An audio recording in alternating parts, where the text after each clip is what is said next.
Welcome to SS9 news. ఈ రోజు ఆంధ్రప్రదేశ్ రాష్ట్రంలో జరుగుతున్నటువంటి రాజకీయాలను చూస్తూ ఉన్నారు. రఘురామకృష్ణంరాజు ఎన్నికలకు ముందే ఓడిపోయాడా, లేక కూర్చున్న కొమ్మనే నరుక్కుంటాడని భావించి కూటమి దూరం పెట్టిందా, లేదా బీజేపీతో జగన్ లోపాయికారి ఒప్పందం వల్లే తనకు సీటు ఇవ్వలేదని చెప్పేసి రఘురామకృష్ణంరాజు ఆరోపణ. అందులో ఎంతవరకు నిజం? రాష్ట్ర రాజకీయాలు రఘురామ్ అన్ఫిట్ గా భావించాయా?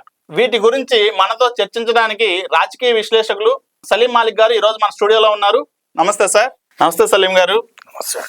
ఈ రోజు మన ఆంధ్ర రాష్ట్రంలో రాజకీయ పరిస్థితులు చూస్తూ ఉన్నారు. రఘురామకృష్ణం గారి పరిస్థితి ఎలా ఉందంటే రెండుకి చెడ్డ రేవళ్ళ తయారైంది. అటు వైసీపీకి ఇటు కూటమికి ఎటువైపు నుంచి కూడా టికెట్ రాలేదు. దీని గురించి మీరేమంటారు?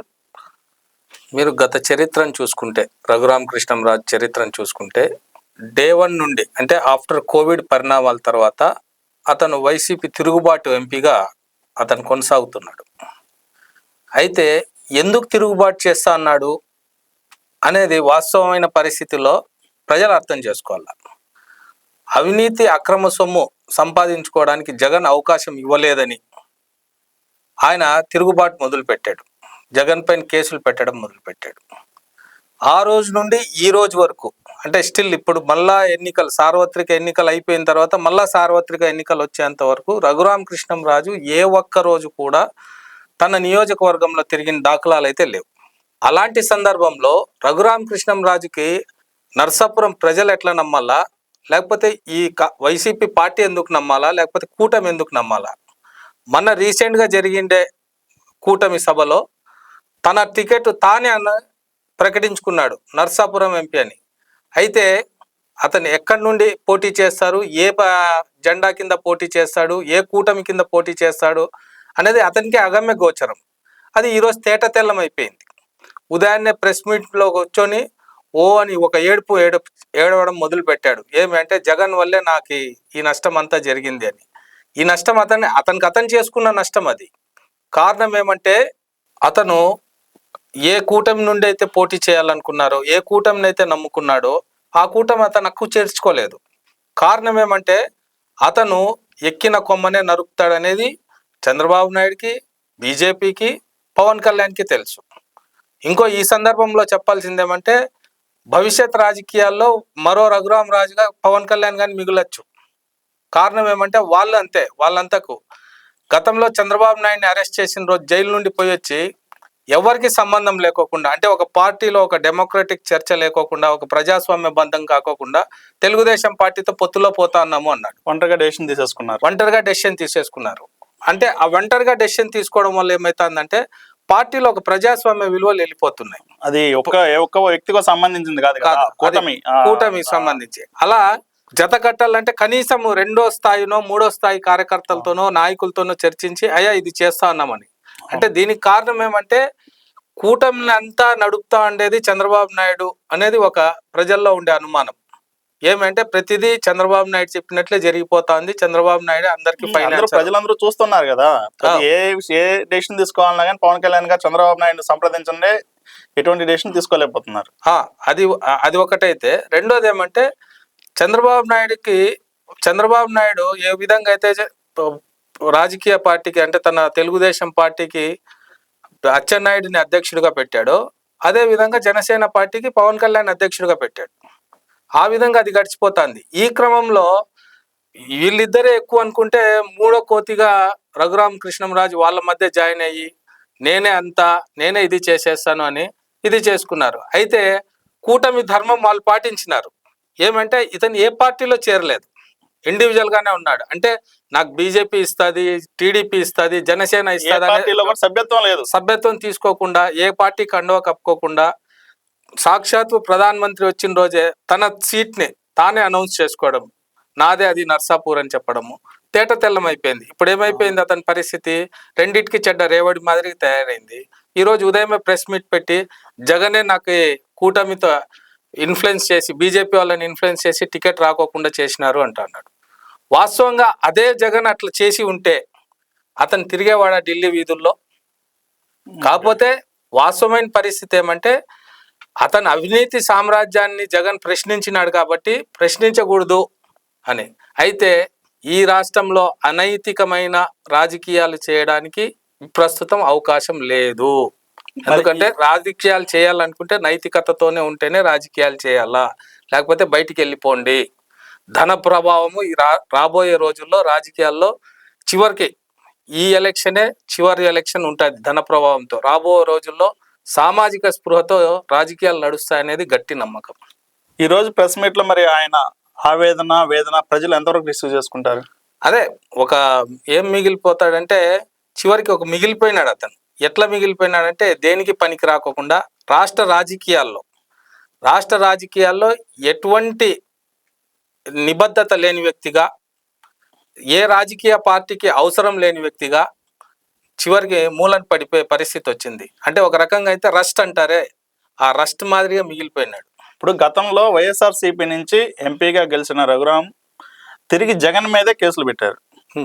సో అతను ఎన్ని కేసులు వేసి ప్రభుత్వానికి ఎంత వ్యతిరేకంగా ఉన్నా కానీ జగన్మోహన్ రెడ్డి ఎక్కడ కూడా దేనికి స్పందించలేదు, దాని మీద ఎటువంటి యాక్షన్ తీసుకోలేదు. కారణం ఏ ఆవగింజంత ఏ నిజమైనా అతని కేసుల్లో ఆవగింజంత ఏ నిజమైనా సరే అది ఖచ్చితంగా పరిగణలోకి తీసుకోబడేది. కానీ మీరు గమనించండి, కేసులు ఏం వేసినాడు ఆయన? రాష్ట్ర అభివృద్ధిని సంక్షేమాన్ని అడ్డుకోవడానికే కేసులు వేసినాడు. కానీ జగన్ వ్యక్తిగతంగాను లేకపోతే ఇంకో రకంగాను అతను ఇది చేయలేదు. రెండోది, అతని వ్యక్తిత్వం ఏమంటే ఒక స్థాయి ప్రవర్తించకూడదు ఏ వ్యక్తి కానీ. అతను ఏం చేస్తాడు, మీరు చాలా ప్రెస్ మీట్లలో చూసింటాడు, చాలా అబ్యూజకరమైన అతని భావజాలం వర్డ్స్ కానీ లేకపోతే అతని బాడీ లాంగ్వేజ్ కానీ ఆ విధంగా ఉండడము ప్రజలు హర్షించరు. ఎందుకంటే ఒక ఎంపీ స్థాయి అంటే నువ్వు ప్రపంచానికి భారత పార్లమెంటరీ వ్యవస్థలో ఒక మెంబర్గా ప్రపంచాన్ని నువ్వు ఏం మెసేజ్ ఇవ్వబోతున్నావు? నువ్వు చేసే ఈ తప్పుడు పనులు లేకపోతే తప్పుడు చేష్టలు ప్రపంచం ఏమని తీసుకుంటుంది? అంటే భారత పార్లమెంటరీ వ్యవస్థకు అది చెడ్డ పేరు కదా.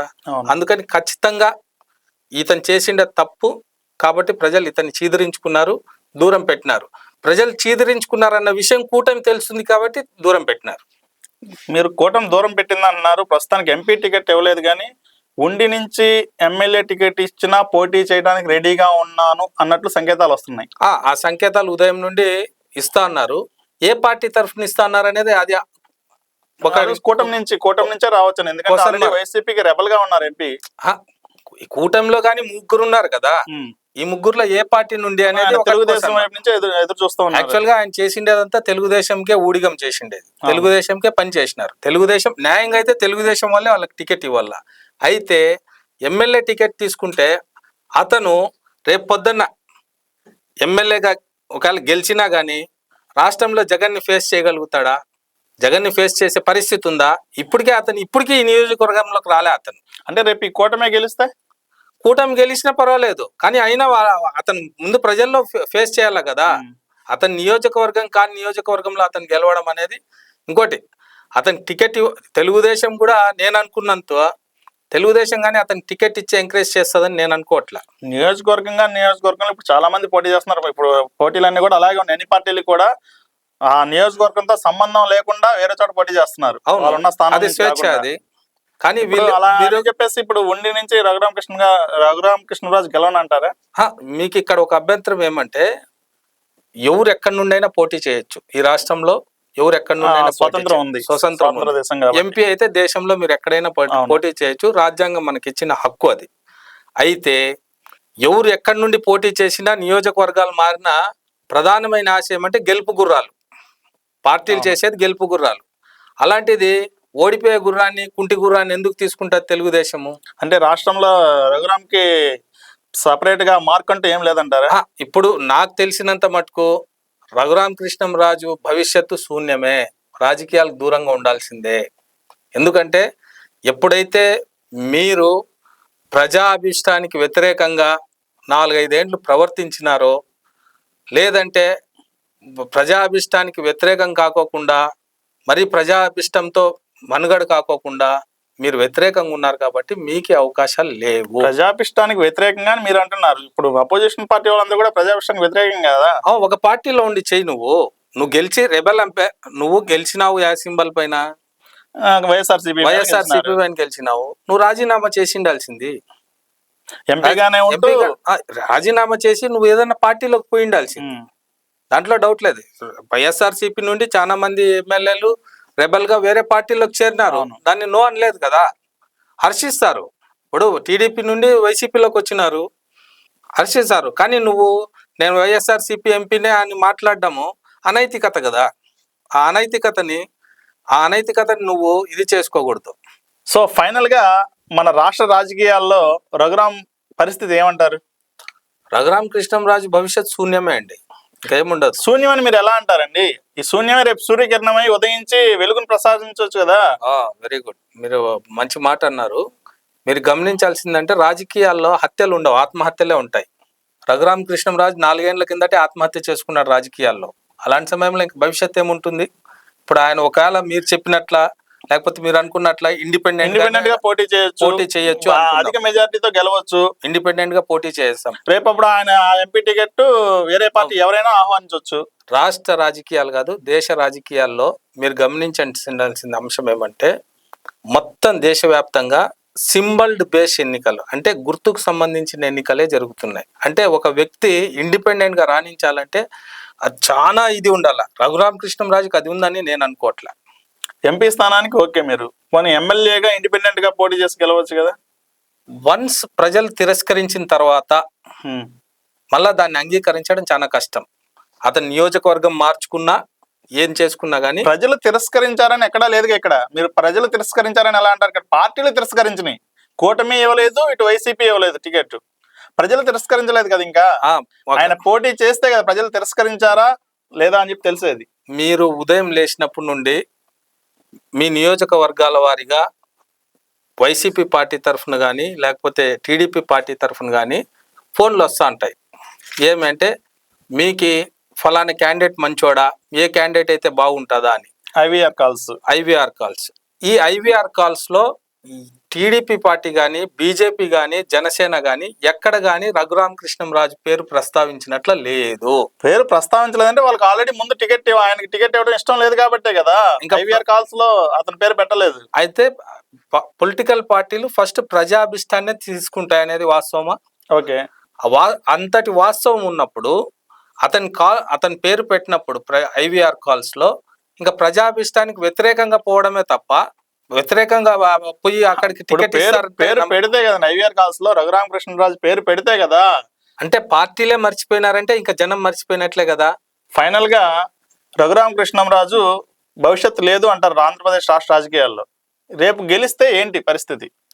ఆయన ఎంపీగా గెలిచినాడు అనుకోండి, పార్లమెంట్కి వెళ్తాడు. ఎమ్మెల్యేగా గెలిస్తే అసెంబ్లీకి వస్తాడు. అయితే గెలవాల్సింది ఎవరు? రఘురామ కృష్ణంరాజు.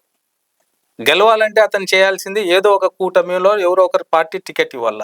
ఇండిపెండెంట్ గా అతనికి అయితే భవిష్యత్తు ఉంటుందని ఏ ఒక్కరిని చిన్న బుడ్డోడిని అడిగినా కానీ భవిష్యత్తు ఉండదనేది వాస్తవం. అయితే రఘురామ కృష్ణంరాజు భవిష్యత్తు చరిత్ర, ఆయన రాజకీయ చరిత్ర పుట్టల్లోకి వెళ్ళిపోయినట్టే. ఇది రఘురామ కృష్ణంరాజు రాజకీయ భవిష్యత్తు గురించి మన రాజకీయ విశ్లేషకులు సలీం గారు చెప్పిన మాటలు. థ్యాంక్ యూ సలీం గారు, మీ అమూల్యమైన సమయాన్ని మాకు కేటాయించినందుకు ధన్యవాదాలండి. ధన్యవాదాలు.